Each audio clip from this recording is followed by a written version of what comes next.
Welcome to Skynomics academy. My name is Sunil Kumar Yadav और आज जो होगा वो हम लोग चैप्टर नंबर 3 जो कि बिजनेस एनवायरनमेंट का चैप्टर है उसके केस बेस्ड स्टडीज और इंपॉर्टेंट क्वेश्चन करने की कोशिश करेंगे।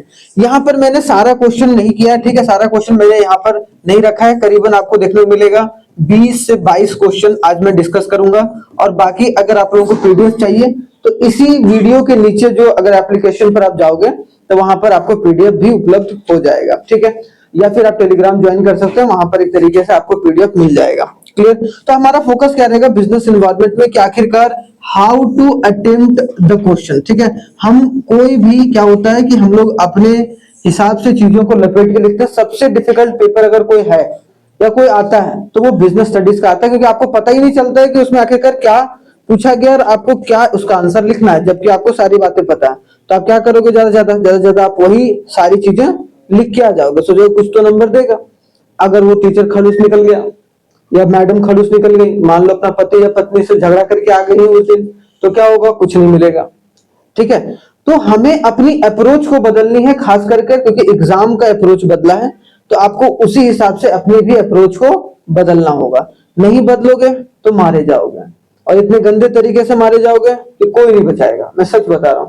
और आने वाले समय में भी चाहे यूनिवर्सिटी का लेवल का पेपर देख लो, आगे भी जाओगे तो इसी लेवल के पेपर देखने को मिलेंगे अब, क्योंकि हर एक चीजों में आपको देखने को मिलेगा कि एनालिटिकल पेपर ज्यादा बन रहा है in compare to theoretical paper. Theoretical paper मतलब कि आप रटा रटाए पेपर आप नहीं, एक तरीके से देखो ऐसा आने वाले समय में होने वाला है कि ओपन बुक पॉलिसी के तहत कि आपको किताब दे दिया जाएगा, भाई 2 किताब आप एक किताब लेके आ सकते हो कोई भी एग्जाम में, तब भी फुल नंबर नहीं आएंगे। क्यों? क्योंकि अगर आपने किताब नहीं पढ़ा है, समझा नहीं है, तो आप सवाल को बना ही नहीं पाओगे।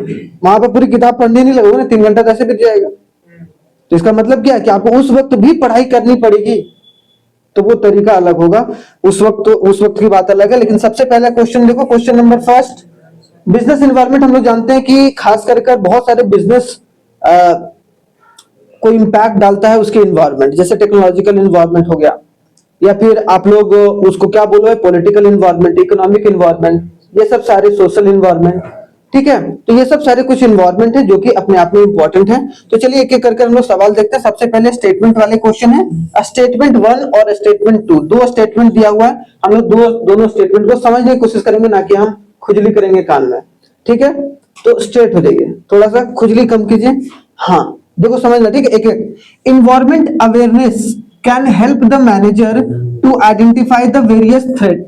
क्या बोला गया भाई, सिंपल सी बात। सबसे पहला बात जो हमें समझना है, क्या समझना है कि जो इन्वायरमेंट का अवेयरनेस कि भाई आसपास में या कंट्री में किस तरीके की चीजें चल रही है, उससे एक कंपनी को यह फायदा होता है कि वो अपने थ्रेट को समझ पाता है कि आने वाले समय में क्या खतरा मंडरा सकता है हमारी कंपनी के ऊपर, सबसे पहली बात। And serves as a early warning, simple सी बात है। अगर किसी को खतरा, जैसे तुम लोग को खतरा अगर दिख रहा है कि आने वाले समय बोर्ड है भाई और खतरा है कि मेरा ये बिजनेस स्टडीज है या फिर इकोनॉमिक्स है या फिर आपको अकाउंट्स है, उसमें हम दिक्कत परेशानी है, तो आप उसको as a early warning signal देखो और उस पर काम करना शुरू करो। तो वही कंपनी करती है। कंपनी को इन बिजनेस अवेयरनेस के थ्रू पता चलता है कि वेरियस थ्रेट क्या है और उसको एक तरीके से अर्ली वार्निंग के थ्रू वो अपनी चीजों को एनालाइज करके सही दिशा या सही डायरेक्शन देता है। तो ये स्टेटमेंट सही है या गलत है? स्टेटमेंट क्या है भाई, सही, सिंपल सी बात है, इसको कोई गलत तो बोल ही नहीं सकता है।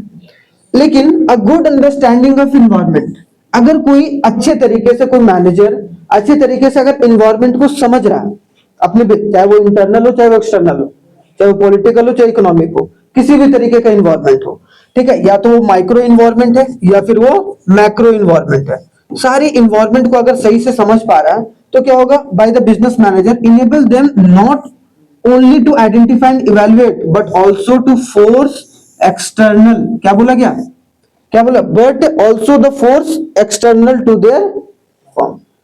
जो कोई गलत अगर चीज जो उसके बिजनेस को इंपैक्ट कर सकता है वो उसको रोक सकता है, रोक सकता है कि नहीं रोक सकता है। सिर्फ ऐसा नहीं कि वो प्रोटेक्ट भी कर सकता है, एनेबल भी, इवैल्यूएट करेगा, बल्कि उसको रोका भी जा सकता है। तो इसका मतलब ये भी स्टेटमेंट क्या है हमारा, राइट है। तो statement 1 is correct, 2 is wrong, ये गलत है। Statement 2 is correct, 1 is wrong, तो ये वैसे भी गलत है क्योंकि 1 यहाँ पर लिखा हुआ है दूसरा। अब बोथ स्टेटमेंट आर ट्रू, ये सही है, ये इनकरेक्ट नहीं है। तो हमारा ऑप्शन नंबर सी जो होगा वो सही उत्तर होगा। समझ में आया? तो हमें आराम से पढ़ना है। अब आराम का मतलब ऐसा नहीं कि बहुत आराम से पढ़ने लगो, नहीं तो सारे पेपर छूट जाएंगे। अब देखो यहाँ पर समझना, a court issued the order, एक कोर्ट है भाई, एक कोर्ट ने एक ऑर्डर इशू करा, ऑर्डर इशू करा, ठीक है, बढ़िया है, कोई दिक्कत नहीं। That a vehicle of a smokeless was most essential and that any one violation this order shall have to pay a heavy fine। मतलब क्या बोला गया भाई कि पोल्यूशन हो रहा है तो वैसा आप गाड़ी चलाइए जो एक तरीके से कम धुआं एक तरीके से दे रहा हो। तो ये एक लॉ पास किया गया भाई, एक तरीके से ऑर्डर पास किया गया, लॉ नहीं मतलब एक ऑर्डर कोर्ट ने दिया, ठीक है। Identify the dimension of business environment, कौन सा डायमेंशन है भाई? सोशल, सामाजिक कैसे है? कोर्ट है, कोर्ट है तो लीगली है ना। अगर आप फाइन आप कब देते हो? जब कोई लीगल कानून को तोड़ते हो, जैसे लाइसेंस नहीं है, लाइसेंस नहीं है और आप फराटेदार स्कूटी भगा रहे हो, पुलिस वाले रोक लिया, अरे भाई कहां जा रहे हो, तो इसका मतलब क्या है? कोई लीगल, यहाँ पे एक चीज देख लो क्या बोला गया, फाइन।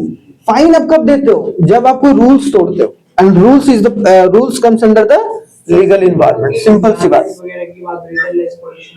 हाँ नहीं वही तो मतलब आपको पूरी पूरी चीजें पढ़नी है ना।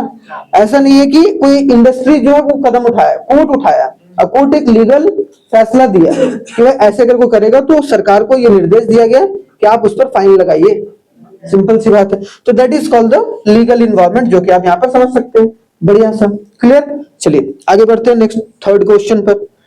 थर्ड क्वेश्चन अगर देखा जाए तो हमारे पास क्या है, देखिए यहाँ पर, the nature of relationship of our country with a foreign country. क्या बोला गया? हमारे देश का मतलब डोमेस्टिक कंट्री का जो फॉरेन कंट्री के बीच का जो रिलेशन होता है उसको हम लोग क्या बोलते हैं भाई? बोलो। जनरली इसको लोग बोल देंगे कि सोशल इन्वायरमेंट है, लेकिन नहीं, टेक्नोलॉजिकल भी नहीं, टेक्नोलॉजी के बारे में बात नहीं किया, लीगल भी नहीं होगा, पॉलिटिकल। एक देश का नेता दूसरे देश के नेता के साथ किस तरीके से संबंध है, वही डिसाइड करता है कि हमारी पॉलिसी और उनकी पॉलिसी साथ में आगे बढ़ेगी कि नहीं बढ़ेगी। जैसे आप देखते हो बहुत सारे, अगर मान लो कि अमेरिका जो है वो सही तरीके से अगर बिहेवियर हमारे देश के ऊपर नहीं दिखा रहा है, तो हम लोगों को भी वही एक तरीके से बिहेवियर दिखानी चाहिए। इसका मतलब क्या है कि वहां पॉलिटिकली मोटिवेटेड है दोनों तरफ से, तभी वो रिलेशनशिप स्टैब्लिश होगा कोई भी कंट्री का। तो हम क्या यहाँ पर देख लिए भाई, पॉलिटिकल। अब पॉलिटिकल वैसे भी समझ में आ रहा है कि दो कंट्री के बीच में पॉलिटिकल चीजें अच्छी होनी चाहिए, तो पॉलिटिकल एनवायरनमेंट से रिलेटेड है, हाँ या ना? ठीक है, चलिए आगे बढ़ते हैं भाई। नेक्स्ट अगर देखते हैं तो आपको देखने को मिलेगा शिक्षा। शिक्षा इंडस्ट्री एक इंडस्ट्री है, Shiksha industry is facing a lot of opposition as it pay a less salary to the women. नाम तो शिक्षा रखा है, लेकिन वुमेन को सैलरी क्या दे रहा है? कम दे रहा है। मेन के मुकाबले वुमेन की सैलरी एक तरीके से कम है। बढ़िया है, कोई दिक्कत नहीं है भाई, ठीक है, दिक्कत तो बहुत है। As compare to the men workers, which dimension of environment is being violated. कौन सा इन्वायरमेंट जो है वो वायलेट किया जा रहा है? सिंपल सी बात, क्योंकि सामाजिक तौर पर जो इक्विटी या इक्वालिटी जो है वो प्रोवाइड नहीं किया जा रहा है। या हम लोग बोलते हैं ना भाई, बहुत इंपॉर्टेंट है ये कि अगर आप सबको साथ में लेकर चलना है तो आपको सबको एक ही जैसा सैलरी देना पड़ेगा। एक महिला है वो भी 8 घंटे काम कर रही है भाई, वही काम कोई पुरुष कर रहा है, ठीक है। अगर वुमेन कर रहा है तो आप उसको 50,000 रुपया दे रहे हो, ठीक है। अगर कोई मेन कर रहा है 8 घंटा वही काम तो आप उसको 1 लाख रुपया दे रहे हो। तो दोनों में क्या है? असमानता है, इनइक्वालिटी है, ठीक है। तो वो एक तरीके से इक्वालिटी का एक तरीके से वायलेशन है, जिसका सही आंसर क्या होगा आपको? सामाजिक न्याय नहीं मिल पा रहा है वुमेन्स को। लीगल, टेक्नोलॉजिकल और पॉलिटिकल तो होगा ही नहीं, ठीक है। चलिए आगे बढ़ा जाए। नेक्स्ट देखते जाइए, समझते जाइए और एनालाइज करते जाइए कि कितने पानी में हो आप, ठीक है। आपसे बेहतर कोई नहीं जानता है कि आप कितना पढ़ रहे हो कि नहीं पढ़ रहे हो, चाहे वो टीचर कितना कुछ क्यों ना बोले।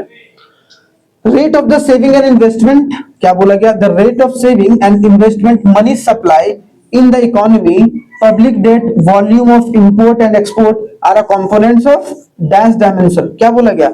सेविंग कितना कौन कर रहा है भाई, इन्वेस्टमेंट कितना कर रहा है भाई, ये सब सारे। तो सिंपल सी बात है, कौन सा है? इकोनॉमिक। पब्लिक डेट वगैरह सब रिलेटेड है इकोनॉमिक। इंपोर्ट एक्सपोर्ट किससे रिलेटेड है? इकोनॉमिक से। तो हमारा सही उत्तर क्या होगा? इकोनॉमिक इन्वायरमेंट होकर चलेगा। सोशल इन्वायरमेंट में आके आ जाना, ठीक है। तो ये सब सारे, थोड़ा सा जल्दीबाजी में कोई आंसर मत देना भाई पेपर में, हमेशा यही करते हो, पूरा पेपर भी समझते नहीं हो। एक पूरे पेपर को समझने की कोशिश करो, जो कि इंपॉर्टेंट है। आगे अगर आया जाए नेक्स्ट क्वेश्चन, 6 नंबर क्वेश्चन देखा जाए, through the environment scanning. Environment scanning का मतलब क्या भाई, हम प्रॉपर तरीके से एनालाइज कर रहे हैं कि आखिरकार हमारे बिजनेस में क्या प्रॉब्लम है, या फिर क्या प्रॉब्लम आ सकता है आसपास के इन्वायरमेंट के चेंज की वजह से।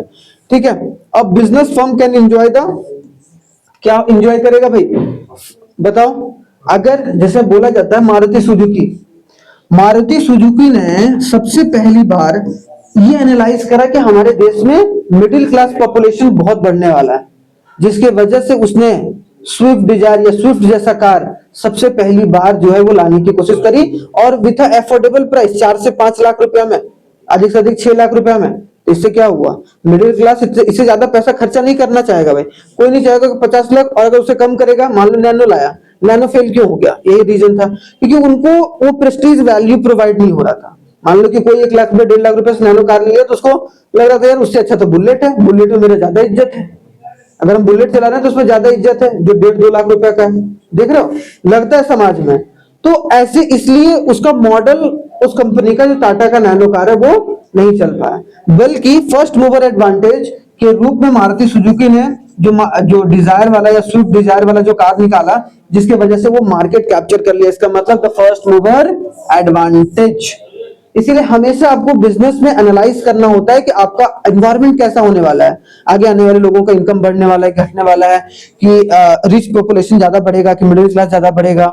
ठीक है, अभी देखो सारे लोग ईएमआई में चीजों को ले रहे हैं, बेच रहे हैं। इसका सिंपल सा मतलब क्या है कि मिडिल क्लास को टारगेट किया जा रहा है। ईएमआई पर कौन, या तो गरीब आदमी खरीदता ही नहीं है, अमीर आदमी ईएमआई पर लेता ही नहीं है। ठीक है, वो डायरेक्ट लेता है ईएमआई पर, लेकिन वो बहुत एक्सपेंसिव चीजें जो होंगी उसको ईएमआई पर लेगा। ऐसा नहीं है वो टीवी फ्रिज वो ईएमआई पर ले रहा है, मोबाइल ईएमआई पर ले रहा है। आज देखो, आज अभी डेटा के अनुसार बता रहा हूं कि 70% आईफोन ईएमआई पर चल रही है हमारे देश में। 70% से ज्यादा है, 70 से 80% के आसपास। तो इसका मतलब समझ सकते हो कि ये चीजें जो है वो बहुत अच्छी चीज नहीं है कोई इकोनॉमी के लिए। तो हम समझ सकते हैं, तो स्कैनिंग से क्या हो सकता है कि यहाँ बिजनेस पॉइंट ऑफ व्यू से सोचना है, हमें कंज्यूमर पॉइंट ऑफ व्यू से नहीं सोचना है। तो बिजनेस को बिजनेस पॉइंट ऑफ व्यू से ज्यादा समझेंगे तो बेहतर होगा। ठीक है, आगे आ जाओ भाई। थोड़ा सा असर्शन और रीजन बेस्ड है, देखना। असर्शन और रीजन बेस्ड के 3-4 क्वेश्चन तो पक्के हैं भाई, तो आप तो इससे बच नहीं सकते हो, सिंपल सी बात है। असर्शन क्या असर्ट किया गया आपको, ये देखिए, business environment include both specific and general force. बिल्कुल सही है कि जनरल फोर्स भी और स्पेसिफिक फोर्स भी। जनरल फोर्स जैसे क्या, जैसे इकोनॉमिक में कोई चेंज हो रहा है, टैक्सेशन में कोई चेंज हो रहा है, तो सिर्फ आपको नुकसान नहीं हो रहा ना भाई, अब सबको हो रहा है। लेकिन अगर मान लो स्पेसिफिक, अगर मान लो आपके कंपनी में एक जो एम्प्लॉय जो वो चोर निकल गया, उसने सारे डेटा को चुरा के दूसरे कंपनी को दे दिया, इसका मतलब वो स्पेसिफिक प्रॉब्लम है आपकी, ये बात है। तो मतलब बिजनेस एनवायरनमेंट में include both specific and general. ठीक है, however the manager should be careful for both force but give a priority और more focus on the specific, क्योंकि स्पेसिफिक को आप कंट्रोल कर सकते हो। ये जो एक जो बंदा था, मान लो एक छुटका था, इसका नाम क्या है, छुटका, इसने क्या करा, ये क्या करता है कि इसके मतलब मान लो कि इलेक्ट्रिसिटी छोड़ दो, डीजल से इसका जनरेटर चलता था, कोई फैक्ट्री में इसको रखा था। अब वो हर दिन क्या करता था, 10 लीटर डीजल डालता था, तो बोलता था 20 लीटर डीजल डाल रहे हैं, जिसके वजह से, इसका मतलब वो स्पेसिफिक है ना, उसके वजह से उसको घाटा हो रहा है भाई, कॉस्ट ऑफ मैन्युफैक्चरिंग ज्यादा पड़ रहा है। इसका मतलब क्या होगा, उसको कंट्रोल कर सकता है। लेकिन आप इकोनॉमिक एनवायरनमेंट को आप कैसे कंट्रोल करोगे, सरकार क्या नियम लाने वाली, क्या कानून लाने वाली, उसको क्या क्या पॉलिटिकल एनवायरनमेंट होने वाला, वो हम नहीं रोक सकते उसको अकेले, लेकिन स्पेसिफिक फोर्स को रोका जा सकता है। इसका मतलब पहला राइट है कि रॉन्ग है, असर्शन राइट है, सिंपल सी बात है। दूसरा देखो, if workforce of ABC limited, ठीक है, एबीसी लिमिटेड का जो वर्कफोर्स है is not satisfied due to the unequal distribution of remuneration, कि जो अनइक्वल जो डिस्ट्रीब्यूशन ऑफ इनकम है उससे सेटिस्फाइड नहीं है। ठीक है, it was affect the smooth function, it affect the smooth functioning of entire industry and it will not affect the function of, क्या बोला, and will not affect the function, करेगा ना भाई, इसका मतलब ये गलत है, मतलब assertion right है और रीजन रॉन्ग है, और आपस में रिलेशन भी नहीं है। ये एबीसी के बारे में बात किया गया, एक और दूसरा बात किया गया, तो यहाँ पर क्या है, both assertion reason are true, ये वाला तो होगा ही नहीं, रिलेशन इन दोनों में एस्टैब्लिश नहीं किया गया, तो सी ऑप्शन राइट होगा। ठीक है, रीजन फॉल्स है, असर्शन राइट है। क्योंकि यहाँ पर अगर आपका नौकरी करने वाला बंदा जो आपके नीचे एम्प्लॉइज काम कर वही खुश नहीं तो फंक्शन कैसे करेगा बिजनेस अच्छे से? समझ में आ गया? चलिए आगे देखा जाए। नेक्स्ट इसको पढ़िए थोड़ा सा, जिसे मैं आंसर पूछूंगा वही बताएगा।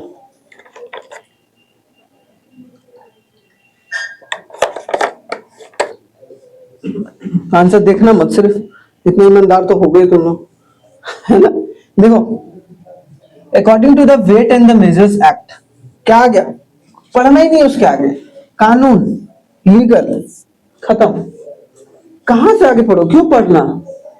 जहां कानूनी बात है कि जहां पे मतलब कंज्यूमर प्रोटेक्शन एक्ट आ गया, कानून है, खत्म, कहानी हो गया ना, कहानी खत्म। तो बस यहाँ पर फिर डायरेक्ट नीचे आ जाना, एक्ट के बाद डायरेक्ट नीचे आ गए, which of the component of business environment in discuss in the above case। Simple सी बात है, खत्म। ठीक है, समझ ही गया होगा तुम लोग, नहीं समझे? आगे देखो, Maruti was the first company to recognize the need of a small car। अभी मैंने बताया मारुति सुजुकी ने जैसे सबसे पहली बार छोटे कार की नीड के बारे में सबसे पहली बार अगर कोई किसी ने एनालाइज करा था तो वो मारुति सुजुकी ने। Rising the petrol price, a small car in an environment of rising the petrol price in the large middle class population, जैसा कि मैंने बताया, so they became the leader of the small car market। आज देखो हर 5 अगर car market में जा रही है उसमें से 4 कार आपको या फिर 2-3 कार मिनिमम आपको मारुति सुजुकी की मिलेगी।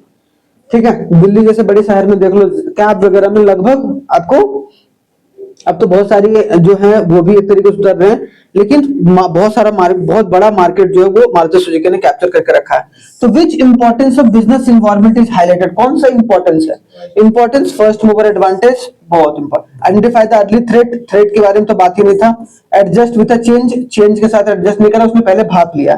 ठीक है, तो इसका मतलब ये तीनों आंसर क्या होगा? गलत है। हमारा फर्स्ट आंसर जो है वो आपको सही देखने को मिलेगा। आगे देखो भाई, the sum of total of all the individual institution and the other forces that are outside the control of business enterprise, जो outside है, कंट्रोल नहीं कर सकता, उसको हम लोग क्या बोलेंगे भाई? and a perform that affect the performance। क्योंकि क्या बोलो, सम ऑफ इंडिविजुअल और इंस्टीट्यूशनल जो उसका कंट्रोल में है, एंड द अदर फोर्सेस मतलब एक्सटर्नल फोर्सेस, मतलब यहाँ क्या बोल रहा है? Internal force plus external force. तो इंटरनल फोर्स और एक्सटर्नल फोर्स किसके अंदर आता है भाई? बिजनेस इन्वायरमेंट के अंदर आता है। किसके अंदर आता है? Business environment. तो यहाँ सोशल इकोनॉमी कुछ है ही नहीं। ठीक है, तो एक आपको देखो लूप में फंसा सकता है ऐसे डायरेक्ट डेफिनेशन देकर भी। Just after the declaration of Lok Sabha, क्या हो गया यहाँ पर? क्या दिखा आपको? लोकसभा का इलेक्शन। अब लोकसभा का इलेक्शन दिखा हुआ, इसका मतलब क्या? The Bombay stock exchange index जो था BSE, उसने क्या कितना उछाल मार लिया भाई? मतलब वहां पर कंपनी के शेयर्स ऊपर उठ गए। आइडेंटिफाई द डायमेंशन, कौन सा डायमेंशन है भैया? पॉलिटिकल है कि सोशल है कि इकोनॉमिक है कि लीगल है? लीगल तो होगा नहीं, सोशल क्यों नहीं होगा? सोशल तो पॉलिटिकल है, लोकसभा राज्यसभा, उसके वजह से वो काम हुआ।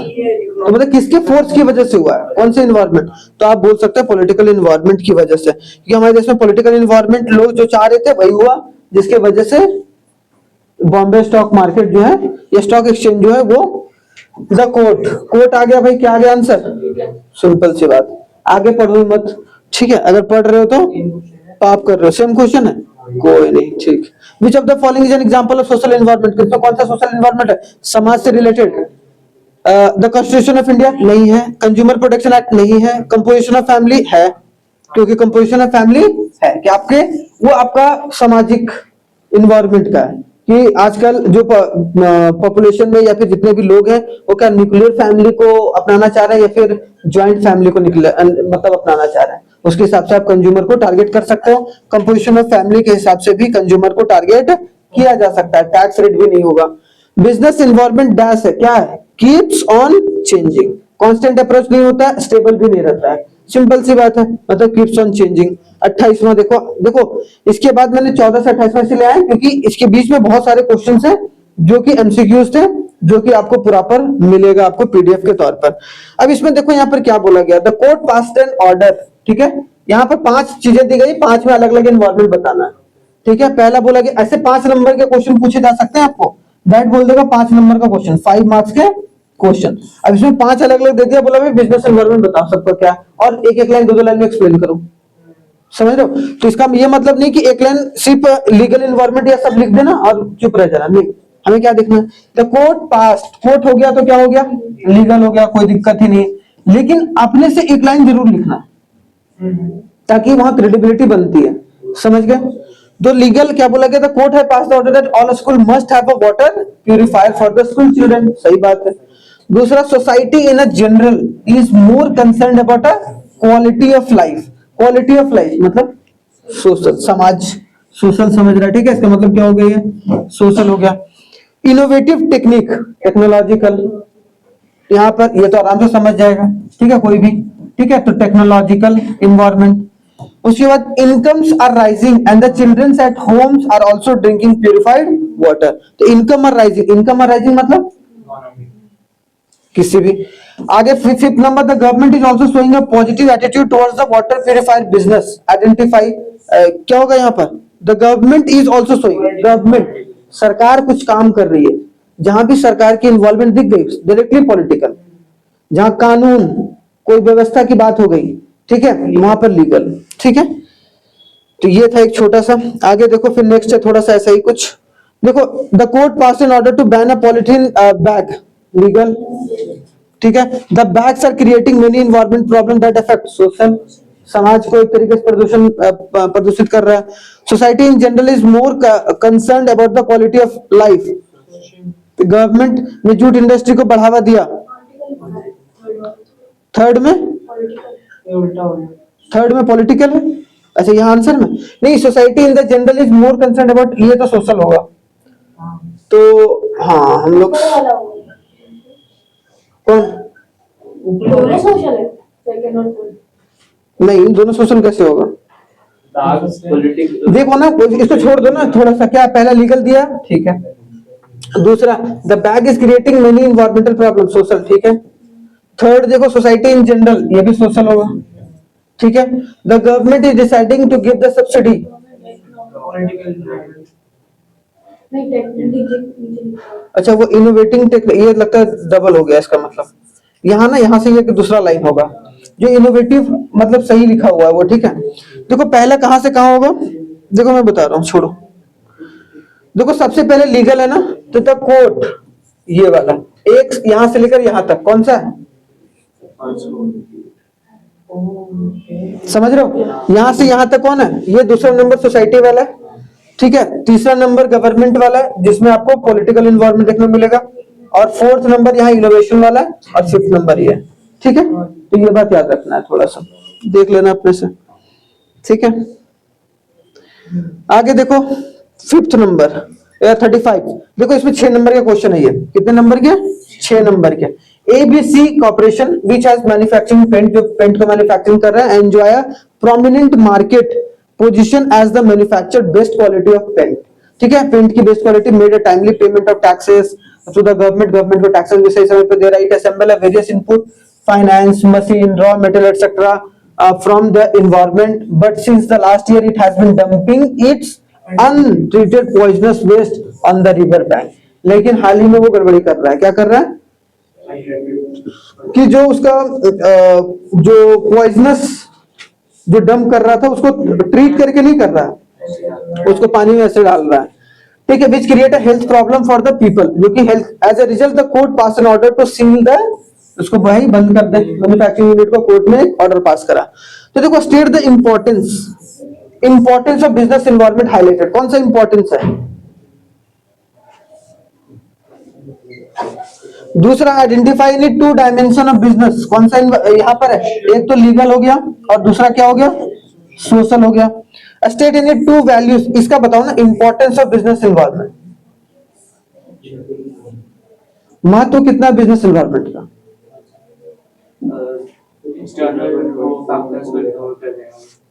एक्सटर्नल फैक्टर नहीं, जो बिजनेस है are ignoring the social factor, ठीक है, और वो अपना फायदा सिर्फ देख रहा है, तो इसको importance of dimension. State any two values that has been overlook. दो वैल्यूज कौन सा ओवरलुक कर रहा है भाई? एक तो समाज के वैल्यूज को और एक तरीके से गवर्नमेंट के वैल्यूज को, मतलब सोशल रिस्पॉन्सिबिलिटी जिसको बोल सकते हैं। ठीक है, अच्छा आंसर भी दिया हुआ है। चलो, business environment helps in the tapping the useful resource. तो आपको असेंबल इनपुट करना, वो सब सारी चीजें ठीक है, लेकिन उसके साथ साथ आपको बिजनेस को भी प्रोटेक्ट करके चलना है, ये भी इंपॉर्टेंट है।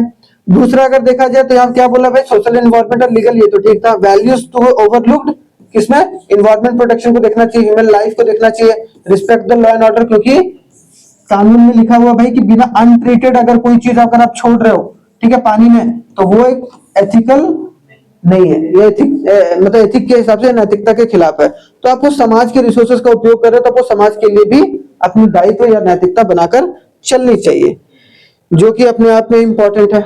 ठीक है, तो ये रहा आपका बिजनेस एनवायरनमेंट का पूरा चैप्टर, जहां पर हमने बहुत सारी चीजों को समझने की कोशिश करी, जो कि अपने आप में इंपॉर्टेंट है। थैंक यू वेरी मच, जय हिंद, मिलते हैं नेक्स्ट क्लास में। तब तक जो कि प्लानिंग का चैप्टर होगा, प्लानिंग इसके बाद planning, organizing, staffing, directing, controlling 5 दिन में कंप्लीट करने की कोशिश करेंगे। Thank you very much.